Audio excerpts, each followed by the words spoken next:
Guys, आप सभी का हमारे चैनल में स्वागत है। आप लोग हमारे साथ वीडियो में बने रहिए और मैं अभी एक न्यू कहानी सुनाऊंगी और ये कहानी बहुत अच्छी है, तो हमारे जीवन में कुछ सीख मिलेगी। तो आप लोग कहानी को पूरा ज़रूर सुनिएगा और अगर अच्छी लगे तो लाइक करना, कमेंट करके बताइएगा कैसी लगती हैं मेरी कहानियाँ। तो आप लोग देख रहे हैं ये पौधा है तुलसी जी का और मुझे यहीं पे बैठते हुए बहुत अच्छा लगता है, तो मैंने सोचा आज यहीं पे बैठ कर के कहानी को हम शूट करेंगे। तो आप लोग हमारे साथ वीडियो में बने रहिएगा। एक गांव में एक बूढ़ा आदमी रहता था और उसके एक बेटा था। बेटा बहुत नालायक था, वो अपने पिता की बात बिल्कुल भी नहीं मानता था।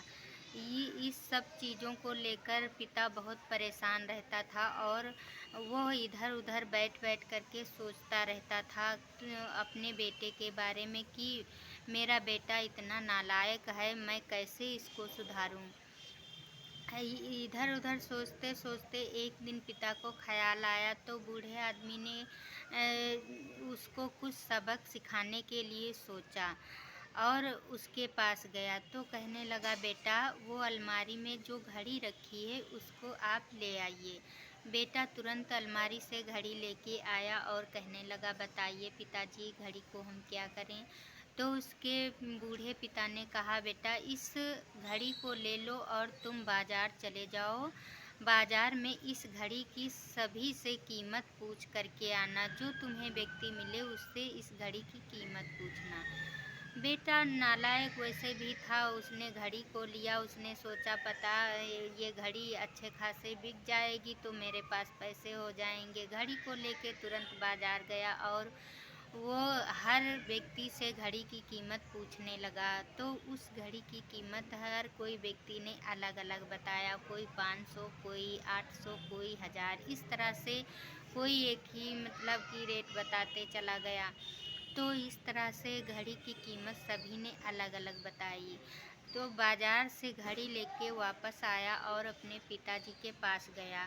वो नालायक बेटा कहने लगा, पिताजी इस घड़ी की कीमत सभी ने अलग अलग बताई है, किसी ने एक कीमत नहीं बताई है और कुछ लोगों ने एक जैसी भी कीमत बताई है। उसके पिता ने कहा, ठीक है बेटा, ये घड़ी वहीं अलमारी में रख दो जाके।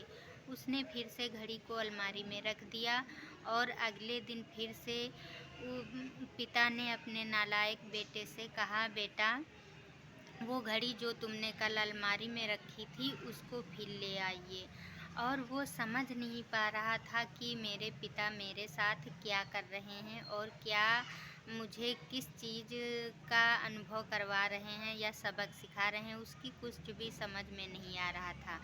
वो तुरंत गया और घड़ी को वापस फिर से अलमारी से ले आया। तो उसके पिता ने कहा, बेटा कल तुमने इस घड़ी की कीमत पूछी थी और आज तुम फिर से बाज़ार जाओ और इसके अंदर जो समय चल रहा है आज तुम उसकी कीमत पूछ कर के आना।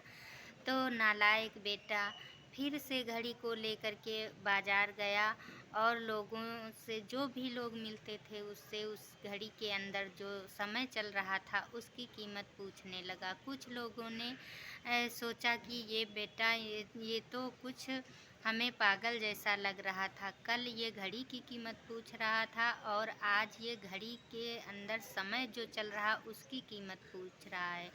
कुछ लोगों ने जैसा समझ में आया वैसा बताया, कुछ लोगों ने तो उस पे हंसना शुरू कर दिया और उसकी मजाक बनाया। अब उसकी समझ में कुछ नहीं आ रहा था कि मुझे क्या करना चाहिए और मेरे पिता ने ये सब क्यों करवा रहे हैं।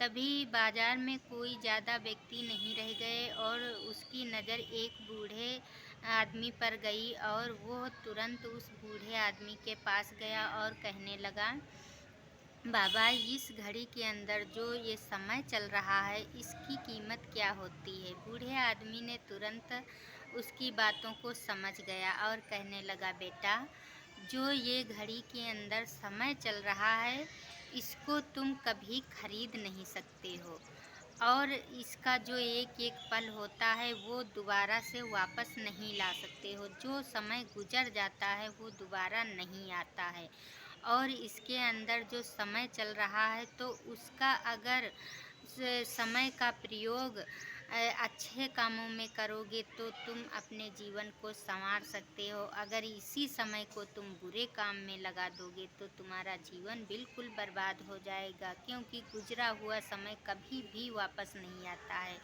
तो तुम इसमें जो समय चल रहा है इसमें 24 घंटे होते हैं, और 24 घंटे का तुम अच्छे से इस्तेमाल करोगे तो तुम्हारा समय गुजरने में देर नहीं लगेगा, मतलब कि अच्छा रहेगा। और जो इसका दुरुपयोग करता है उसके लिए ये समय हानिकारक भी होता है।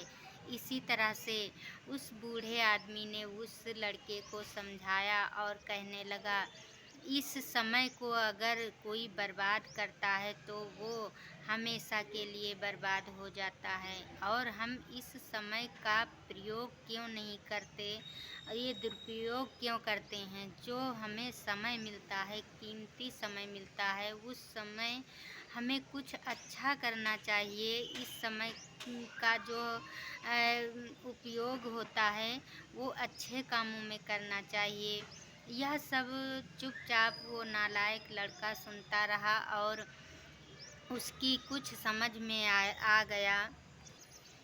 तो कहा जाता है हम लोग समय को बचा नहीं सकते हैं, लेकिन सेंड तो कर सकते हैं, खर्च कर सकते हैं। तो खर्च हमें उस कामों में करना चाहिए समय को, जिससे हमें कुछ जीवन में लाभ मिले और हमारा जीवन सफल हो जाए। इस तरह के कामों में हम समय को जब खर्च करेंगे तो समय हमारे जीवन को शुद्ध बना देगी, और समय को कभी भी बर्बाद नहीं करना चाहिए। तो बूढ़े आदमी ने मानो उस नालायक बेटे के बुद्धि में इतना ज्ञान भर दिया, और लड़का तुरंत समझ गया और वापस आकर के अपने पिता से सारी बात बताई, और वह अपने कामों में लग गया। समय के एक एक पल का उपयोग करने लगा, दुरुपयोग बिल्कुल भी नहीं करता था, और उसका जीवन अच्छे से संभल गया।